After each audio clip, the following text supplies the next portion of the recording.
Hi everyone, let's go over my medium time frame, low time frame and micro bearish Elliott Wave scenarios on Bitcoin. Starting with the medium time frame bearish scenario where we are looking for an expanding flat ABC to the downside where wave C has to be a 5-wave structure with the most common target being between the two 1.618 which is between 23.4k and 22k.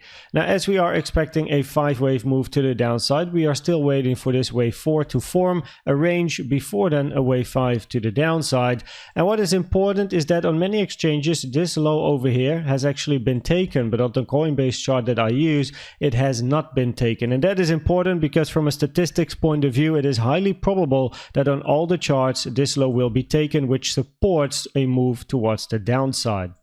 If we look at the different volume profiles of the different ranges that we have, then you can see on the daily time frame that now over here a red candle closed below the value area low of this volume profile over here. Now for a while we had the upper volume profile where price was ranging just below the value area low and it was ranging on top of the value area high of this volume profile over here for support resistance, basically creating a range, then decided to move towards the downside in a straight line through the point of control to the value area low, found a little bit of support with the first bounce, but now you can see we are going to range right about that value area low and also close candles below, which doesn't look too good. If we look at the lowest volume profile, then you can see that the value area high has been tested once already, weakening the support level. And if price can find its way inside this value area over here, then it is highly probable to move at least to the point of control, if not the value area low, with the point of control sitting at 23k and the value area low sitting at 21.9k, which of course is in nice confluence with the wave C target area. But we have some more confluence around that level regarding the target area, which is this blue box over here that is sitting between 21.8k and 22.6k.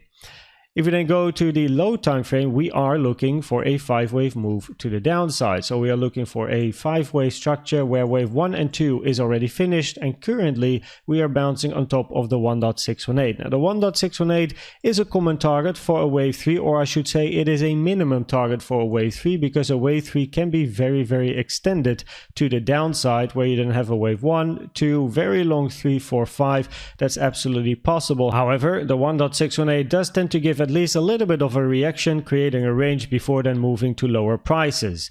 If we look at the micro scenario, we're going to zoom in to this wave 3 because this wave 3 has to be a 5-wave structure by itself. And if we look at this structure at the moment, then we can count a wave 1, we can count a wave 2, we can count a potential wave 3 low over here as well, but we don't really have a clear wave 4 just yet for then a 5th wave to the downside, which then finishes the blue wave 3. So in this scenario, the higher probable Elliott Wave scenario at the moment is that the blue wave 3 is not yet in on top of the 1.618, but we expect at least another low to be made for a wave 5 that also then ends a wave 3.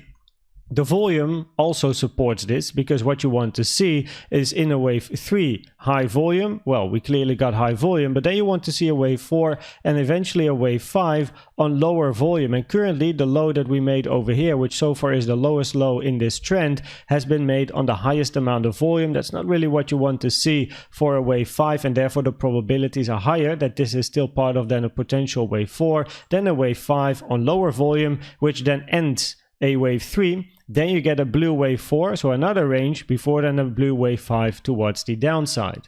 Now if you then zoom in to what we see at the moment, then you can see that wave 2 over here at the highs is very short in time, and it is very short in time compared to a very long wave 1, and then you have this very short wave 2 in time.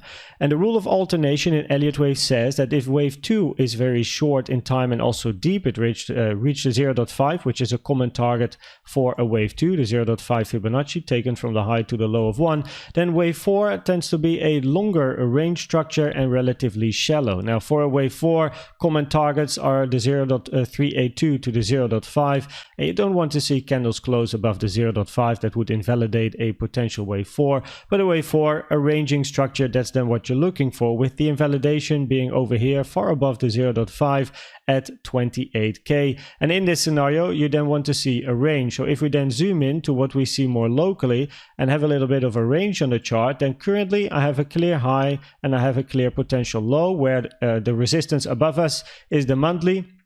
We basically went through the monthly without any support at all, but that can now act as a resistance level for then a move to the downside. And you can also see it is in between the 0.5 and the 0.382 target for a potential wave 4. So that makes it interesting. We also have a daily naked point of control at the low for potential support, which can be interesting in case price moves to the downside. Regarding support, by the way, we also have some more support in that area because we have a target box over here which has been hit in the past.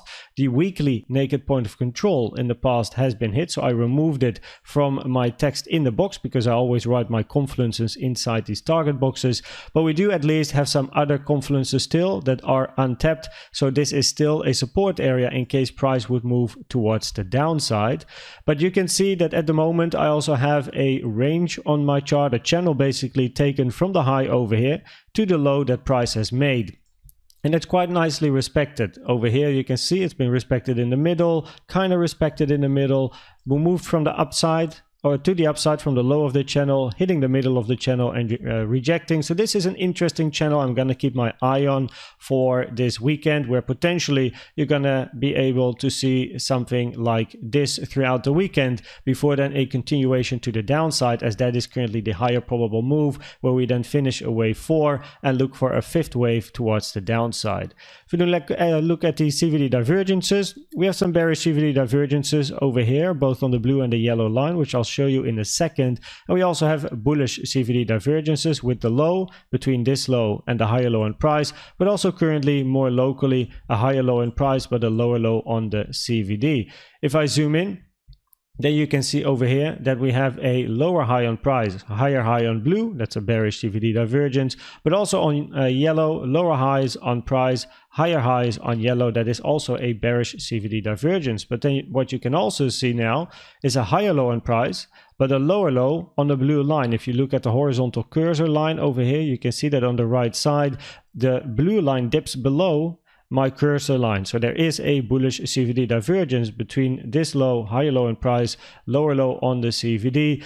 In a wave 4, bullish and bearish CVD divergences, of course, can or have a good probability of playing out. I mean, in a wave 4, you want to see a range, which means that the bullish CVD divergences get a little bit more power, let's say, in the trend, because in a very trending environment, like we've seen over here as well, bullish CVD divergences don't mean anything really.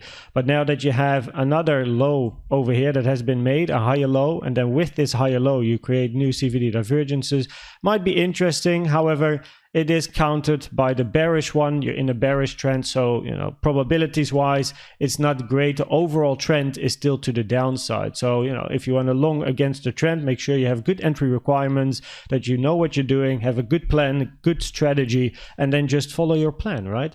So if we do look at the probabilities of the different scenarios, then on the medium time frame we are looking to the downside for that wave C to be made. On the low time frame we are also still looking for a move to the downside to finish this wave 3, and then a 1, 2, 3, 4, 5 wave move in wave 3 for then wave 4 in blue and 5 in blue. And on the micro, looking for a range to form with the channel that I put on my chart over here. That's going to be something I'm going to keep my eye on throughout the weekend. I hope this video was helpful or valuable to you. Please check out the most recent educational video I've made about the best trading indicator you can use in my opinion, which is the CVD. And for now, thanks for watching and subscribing, and I'd like to see you at the next one. Bye bye.